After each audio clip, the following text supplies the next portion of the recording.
बच्चों, आज हम ऊर्ध्वाधर वृत्तीय गति के बारे में पढ़ेंगे और साथ ही वृत्तीय गति से संबंधित कुछ आंकिक प्रश्नों को हल करेंगे।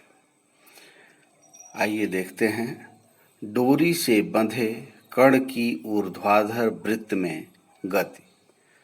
मान लीजिए L लंबाई की एक भारहीन डोरी से बंधा m द्रव्यमान का एक पिंड ऊर्ध्वाधर वृत्त में घुमाया जा रहा है और किसी समय पथ के बिंदु P पर है जहां डोरी ऊर्ध्व से थीटा कोण बना रही है। चित्र देखें। इस समय पिंड पर कार्यरत बल निम्नवत होंगे। पहला, डोरी में तनाव T वृत्त के केंद्र O की ओर और दूसरा बल है पिंड का भार mg ऊर्ध्वाधर नीचे की ओर।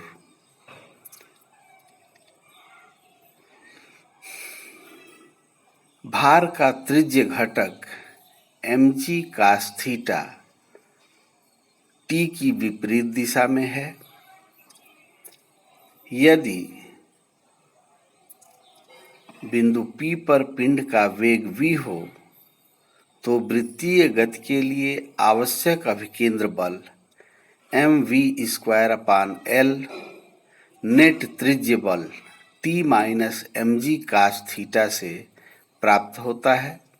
अतः T minus mg cos theta equal to mv²/L या T equal to mv²/L plus mg cos theta.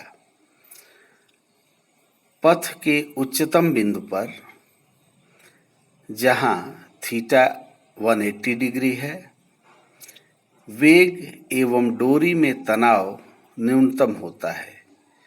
यदि बिंदु A पर वेग VA और तनाव TA हो तो TA बराबर mVA²/L माइनस mg। यदि वेग कम किया जाए तो वेग के एक विशेष न्यूनतम मान VA इक्वल टू VC के लिए A पर डोरी में तनाव शून्य हो जाएगा। अतः 0 equal to mVC²/L minus mg इंगित करता है कि VC इक्वल टू √GL होगा। ऊर्ध्वाधर वृत्तीय गति के लिए VC क्रांतिक वेग है। वेग का मान इससे कम होने पर डोरी ढीली पड़ जाती है और वृत्तीय गति पूरी नहीं होगी। यांत्रिक ऊर्जा संरक्षण के नियम से बिंदु P से A तक जाने में गतिज ऊर्जा में जितनी कमी होती है, पिंड की स्थितिज ऊर्जा में उतनी ही वृद्धि हो जाती है। अतः गतिज ऊर्जा में कमी बराबर P से A तक जाने में स्थितिज ऊर्जा में वृद्धि या 1/2 mv² minus 1/2 mva² equal to mg L plus L cos theta या v² minus va² equal to 2gl plus 2gl cos theta. वृत्तीय गति जस्ट कंप्लीट होने के लिए चूंकि A पर वेग क्रांतिक वेग √GL के बराबर होना चाहिए, अतः VA² equal to VC² equal to √GL रख दिया जाए तो हल करने पर प्राप्त होता है V equal to √3 plus 2 cos theta GL। इस स्थिति में P पर डोरी में तनाव v का मान समीकरण 1 में रखकर प्राप्त किया जा सकता है और इसे हल करने पर प्राप्त होता है t equal to 3mg 1 plus cos theta. इस प्रकार किसी बिंदु P पर वेग v समीकरण 3 से और तनाव T समीकरण 4 से ज्ञात कर सकते हैं। विशेष स्थितियां: पिंड द्वारा उच्चतम बिंदु A को ठीक पार कर लेने की स्थिति में, अर्थात वृत्तीय गति जस्ट कंप्लीट होने की स्थिति में, निम्नतम बिंदु B पर जब थीटा इक्वल टू 0 है तो वेग VB इक्वल टू √5GL होगा और इस दशा में डोरी में तनाव TB इक्वल टू 6mg प्राप्त होगा। डोरी की क्षैतिज अवस्था में बिंदु D पर जब थीटा इक्वल टू 90 डिग्री है तो कास 90 0 होता है, अतः VD इक्वल टू √3GL एवं D पर डोरी में तनाव TD इक्वल टू 3mg होगा। पथ के उच्चतम बिंदु A पर जहाँ थीटा 180 अंश है, VA इक्वल टू √GL एवं TA इक्वल टू 0 होगा। स्पष्ट है कि पूरी वृत्तीय गति के लिए पथ के उच्चतम बिंदु पर तनाव 0 होता है और इस स्थिति में निम्नतम बिंदु पर डोरी में तनाव सबसे अधिक, जो पिंड के भार का 6 गुना अर्थात 6mg होता है। जल से भरी छोटी बाल्टी को तेजी से ऊर्ध्वाधर तल में घुमाने पर बाल्टी उल्टी हो जाने पर भी जल नहीं गिरता है, क्योंकि घूमती हुई बाल्टी में जल अपकेंद्र बल का अनुभव करता है। पथ के उच्चतम बिंदु A पर अपकेंद्र बल mva²/L ऊपर की ओर, जबकि जल का भार mg नीचे की ओर कार्य करता है। यदि बाल्टी की चाल अधिक हो तो परिणामी बल mva²/L-mg जल को बाल्टी की तली में दबाए रखता है एवं नीचे नहीं गिरने देता है। अतः बाल्टी से जल न गिरने की शर्त है mva²/L-mg ≥ 0 या Va² ≥ GL। अतः Va ≥ √GL, अर्थात Va का मान √GL के बराबर या उससे अधिक हो तो बाल्टी से जल नहीं गिरेगा। आइए वृत्तीय गति पर आधारित कुछ आंकिक प्रश्न देखते हैं। प्रश्न संख्या 1। एक दीवार घड़ी में घंटे एवं मिनट वाली सुइयों की लंबाइयां क्रमशः 3 सेंटीमीटर एवं 6 सेंटीमीटर हैं, तो इनके सिरों के रेखीय चालों का अनुपात ज्ञात कीजिए। यदि घंटे एवं मिनट वाली सुइयों की रेखीय चाल क्रमशः VH एवं VM हो तो VH/VM equal to RH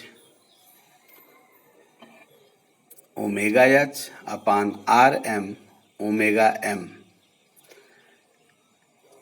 equal to RH, चूँकि घंटे वाली सुई के लिए कोणीय वेग 2π/12 आवर्स होता है और मिनट वाली सुई के लिए कोणीय वेग 2π/60 मिनट।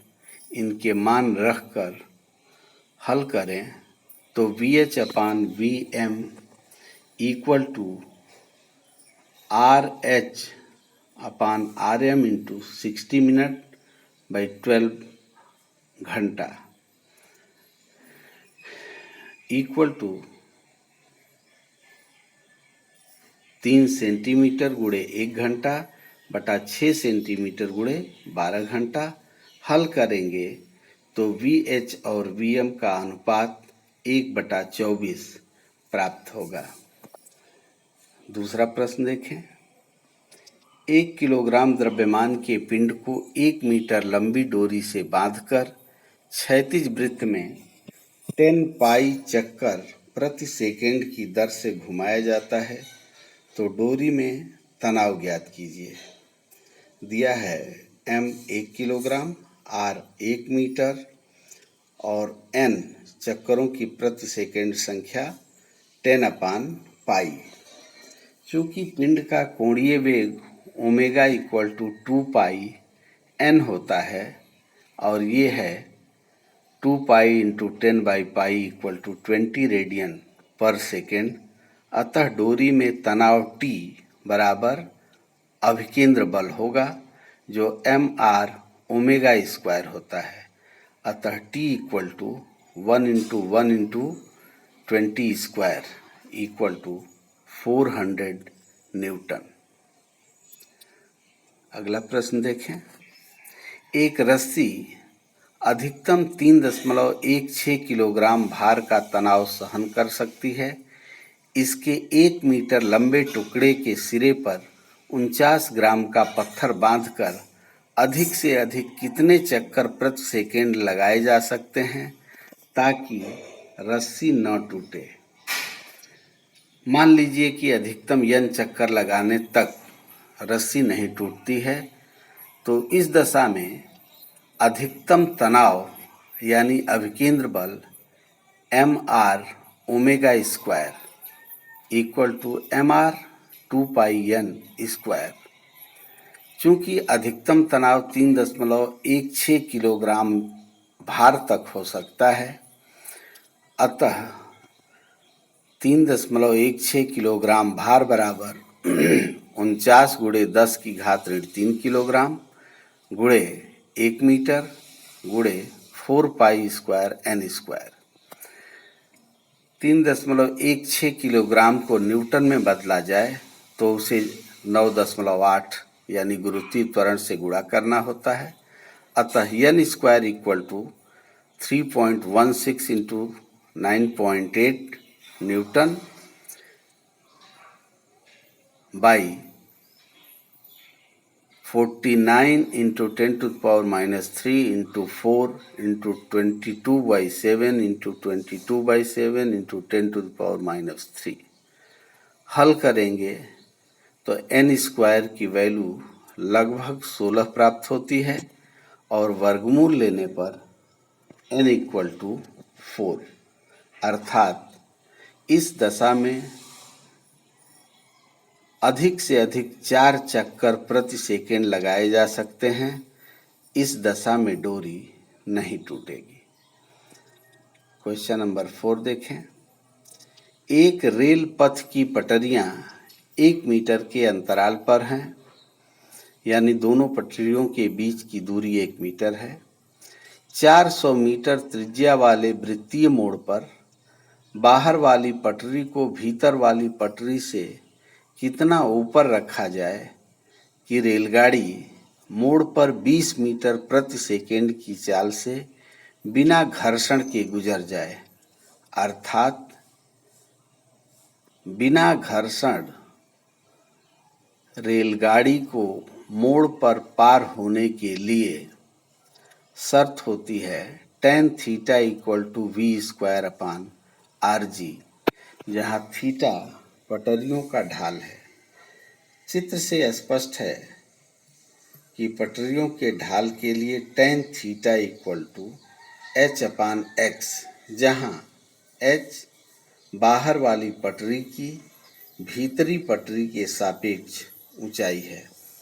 अतः h by X equal to V square by R G या h equal to V square X upon R G, इनके मान रखकर हल करने पर h इक्वल टू 1/10 मीटर अर्थात 10 सेंटीमीटर प्राप्त होता है। क्वेश्चन नंबर 5 देखें। 1000 किलोग्राम की एक कार क्षैतिज वृत्तीय पथ पर जिसकी त्रिज्या 200 मीटर है 30 मीटर प्रति सेकंड की चाल से जा रही है। आवश्यक अभिकेंद्र बल के लिए कितना घर्षण बल चाहिए और इसके लिए सड़क और टायर के बीच घर्षण गुणांक क्या होना चाहिए।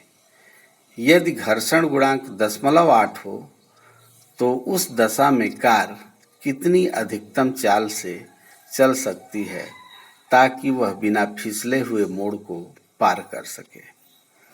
क्षैतिज वृत्तीय पथ पर कार को आवश्यक अभिकेंद्र बल mv²/r घर्षण बल से प्राप्त होगा।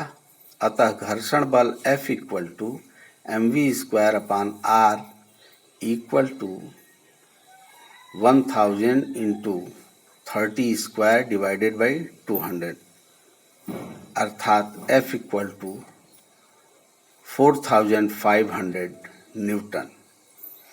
यदि घर्षण गुणांक म्यू एस हो तो हम जानते हैं कि अधिकतम स्थैतिक घर्षण बल F equal to mu S R होता है, जहां R इक्वल टू mg होगा। अतः F equal to mu S mg या mu S equal to F by mg equal to 0.46 प्राप्त होगा। यदि घर्षण गुणांक 0.8 हो तो उपलब्ध घर्षण बल का मान बढ़ जाएगा। इस दशा में कार की अधिकतम चाल v डैश हो तो mv²/r equal to mu S dash mg या v dash equal to under root mu S dash R G, और इसको हल करेंगे तो v डैश का मान 39.6 प्राप्त होगा। अर्थात घर्षण गुणांक 0.8 होने की दशा में कार लगभग 39.6 मीटर प्रति सेकंड की चाल से चलने पर भी मोड़ पर फिसलेगी नहीं। आज के लिए बस इतना ही। धन्यवाद।